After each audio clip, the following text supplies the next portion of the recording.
Brazil 2025 wasn't just another Grand Prix, it was that weekend where literally everything happened.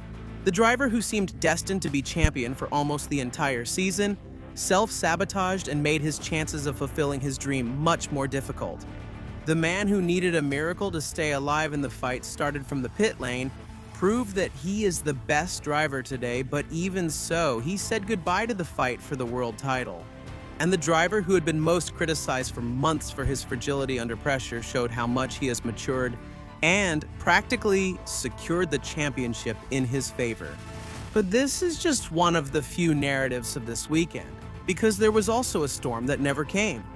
And one of the most chilling accidents in recent years, an endless number of overtakes on the limit, multiple rising stars, a legend seeing his career come to an end, and many more things that gave us one of the best weekends of the year. Saying that Brazil decided the championship sounds exaggerated, but when you see everything that happened, it's very hard to think otherwise.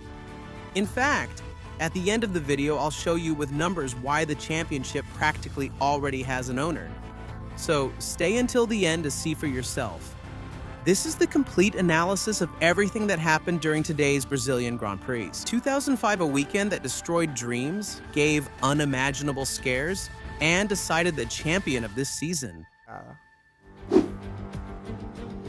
After a qualifying session in the sprint race where Lando dominated convincingly, Oscar Piastri started with a crash that left him out, in what was the first big blow of the weekend to his bid for the world title. Just with that, he lost 8 points to Lando, not counting what would happen the next day in the race. And as I had already mentioned in my newsletter, Oscar struggled on these circuits last year, but in 2025, the situation is much more noticeable.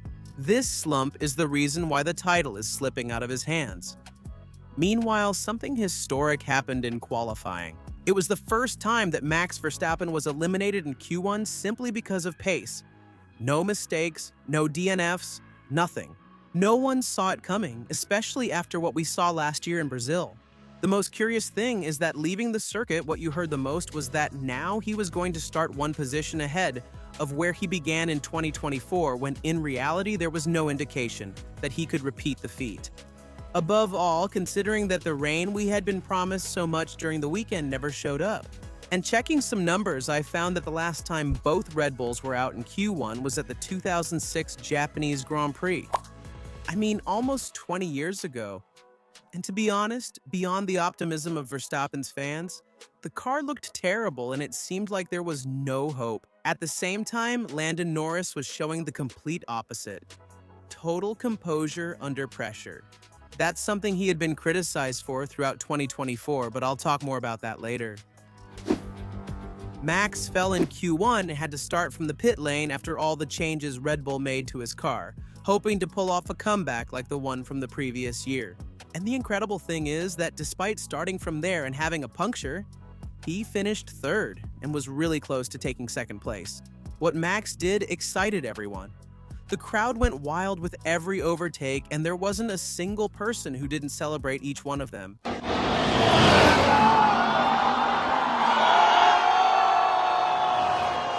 And the most surprising thing is, he did it without a safety car or any neutralizations. But now comes the key part. The problem. The strategy. If Max didn't make the second pit stop, it was likely that he could keep second place and even fight to hold on to the victory. However, Red Bull decided to play it safe and pit him again, looking to secure a P2 or a P3 that way. But considering the championship situation, in my opinion, it was the moment to risk everything. And not just try to get the best result by looking at the race individually. Yes, it could have gone wrong, but it was practically Verstappen's last chance to stay in the fight for the world title. Also, Lando didn't have that much of a tire advantage. And considering that Max is one of the most aggressive and best when it comes to defending, personally, I think he could have held the position. On the other hand, Lando couldn't take any risks either. Because if he had a crash and retired, that meant Piastri would take the lead in the championship. For me, the risk was totally worth it. In the end, it didn't matter if he finished second or fifth. The only thing that mattered for Max was to finish ahead of Lando, because now, with Norris's victory and Verstappen's third place, the Dutchman has practically said goodbye to the title. In fact, at the end of the video, I'll show you exactly what results Max needs to become champion. But I'll tell you in advance, the situation is almost impossible. Now let's look at the other side of the coin. The almost certain 2025 champion, Lando Norris. Lando's performance this weekend was flawless. He got the pole position for the sprint and took a great victory in the weekend race after withstanding pressure from Kimi Antonelli during the last laps. But for me, the most impressive thing happened during qualifying. In Q3, he had a bad first lap and everything depended on his last attempt. He was under a lot of pressure and still managed to pull off an amazing lap to get the pole position. Afterwards, he completed a solid race that made something clear. He has learned from what happened to him last year and is handling the situation perfectly with masterful drives like those in Mexico and Brazil. Lando now handles the pressure with a maturity he didn't have in 2024. In fact, it's not a minor detail that at Interlagos, where he took pole position and both victories this weekend, it was precisely the same place where Max Verstappen crushed his hopes last year. So for me, his achievements have extra value. And even though just a few races ago, even I was saying that if Lando became champion, it would be because of the papaya rules or McLaren's favoritism. Today, I honestly think he has done enough to win the title fairly. However, even if he's going to be champion, that doesn't make him the best driver on the grid. But I'll talk to you about that later in the video. Piastri's decline is something that had been brewing for a while. The exact same thing is happening to him as what happened to Lando in 2024. He lost momentum in the final stretch of the title battle. As I've been mentioning for a few weeks now in my newsletter, which you can subscribe to for free at F1 Al Cubo, Piastri had already been struggling on these last circuits. However, in 2025, the situation has been much worse because it's the reason why the world title slipped out of his hands. In just 6 races, Norris closed a 58-point gap and overtook him. A few weeks ago, everyone considered Oscar Piastri the champion, both because of his personality and the big points lead he had, as well as the belief that Norris would succumb to the pressure. We've already discussed that, so let's move on to Piastri. The final blow was his crash with Antonelli during the race, along with his mistake in the previous day's race. Piastri's idea at the restart was good. He had to take a risk if he wanted to hold his position. His problem was the execution.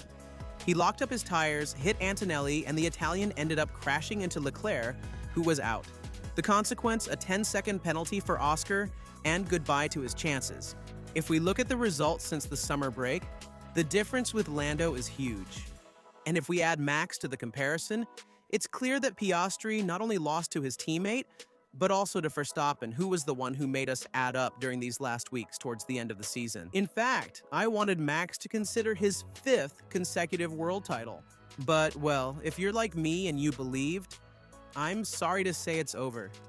And, as I told you at the beginning, in the end, I'll prove it to you with numbers. Kimi Antonelli had a spectacular weekend. After a mid-season slump, he found his form again and showed why Toto Wolff trusts him so much. He finished second in both the sprint and the race, but not only that, he finished the sprint putting pressure on Lando Norris to steal the victory from him. In fact, I would even say that with a few more laps, he would have ended up overtaking him. But unfortunately, we'll never know. However, that was not the highlight of his weekend, but rather his defense against Max Verstappen. Not only did he defend himself incredibly well for several laps, but he also managed to finish second in the main race on a weekend where he outperformed his teammate. It seems that time is proving Toto Wolff right, because Kimi's great result helped Mercedes secure second place in the Constructors' Championship. But while the German team has plenty of reasons to celebrate, the opposite is true for Ferrari. He heard that poor Piastri took Leclerc out and ruined a result that seemed like it was going to be pretty big for the team.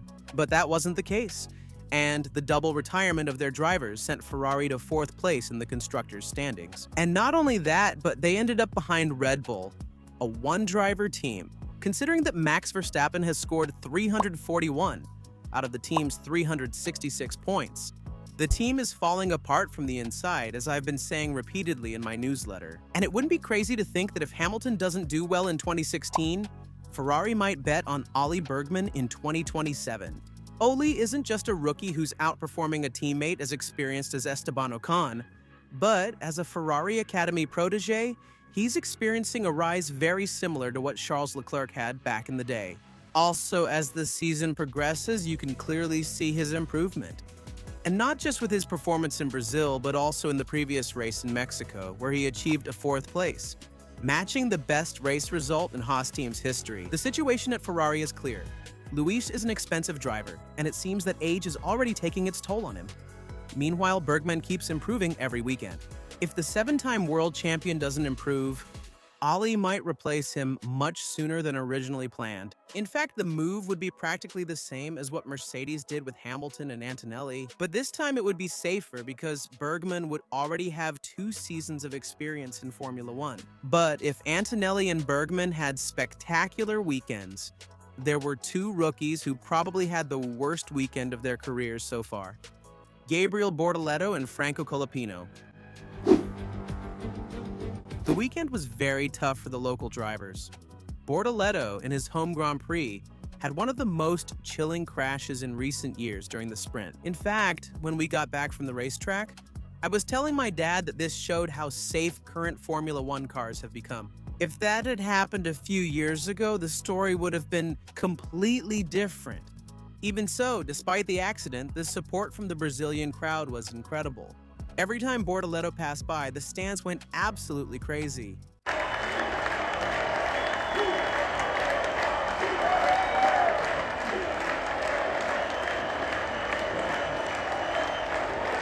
The sad thing was that despite the team's marathon effort to try to fix the car, they didn't manage to do it in time for qualifying, and the Brazilian couldn't take part in it. In the main race, the same result as in the sprint was repeated, and he was out after a contact with Lance Stroll on the first lap. A heartbreaking way to experience his home Grand Prix in Formula One. In the same way, it was impressive to see so many Argentinians traveling to see Franco Colapinto and witness the level of passion they had for their driver.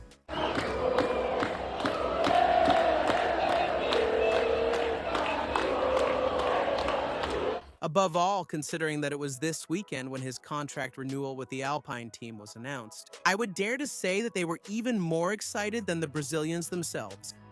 Unfortunately, he didn't have a good weekend either, especially because he crashed the car during the sprint race while his teammate managed to score points in both races. But then, with everything I've told you, how does the championship stand? How likely is it that Verstappen will be champion? I'll tell you what's coming up for the next races, and the highly unlikely scenarios in which Max could take the title. But before that, if you've made it this far and you're enjoying the video, subscribe! Red Bull brought an update in Italy that got everyone excited. Since then, Max has strung together a series of consecutive podiums and several victories. But even so, because of the races in Mexico and Brazil, he ended up far behind Norris, and I can confirm it right now. He's not going to be world champion this year. Even with a did not finish from Lando and a win for Max, the Dutchman would still be 24 points behind. Practically, that's the distance of a single win. So, for Verstappen to become champion, an extremely optimistic scenario would have to happen. Not to say impossible. Max no longer depends on himself to become champion. Even if he wins all the races, including the Qatar sprint, he needs Lando to finish 5th in one, 6th in two, and 2nd in the sprint. As for Oscar, he needs the Australian to finish 2nd in 2 races, 3rd in another, and 3rd in the sprint. And if this unlikely scenario were to happen, the standings would be Max Verstappen, 424 points, Lando Norris, 423, and Oscar Piastri, 423. The reality is that he won't be champion, but despite that, he made it very clear throughout the season that he is still the best driver on the grid. In fact, in all the polls I do on my social media, most people still vote for Max Verstappen as the favorite for the title. But I'm sorry to tell you, that's not going to happen. Now that the cars are more evenly matched, maybe it's not as noticeable, but McLaren's dominance and technical superiority throughout the season was brutal. That, combined with Red Bull's internal chaos, development problems, driver changes, Christian Horner's departure, all of that ended up leaving Verstappen with no options for the championship. But even though the title is practically decided, this coming weekend, the race will be held in Las Vegas. It's a race that promises a lot.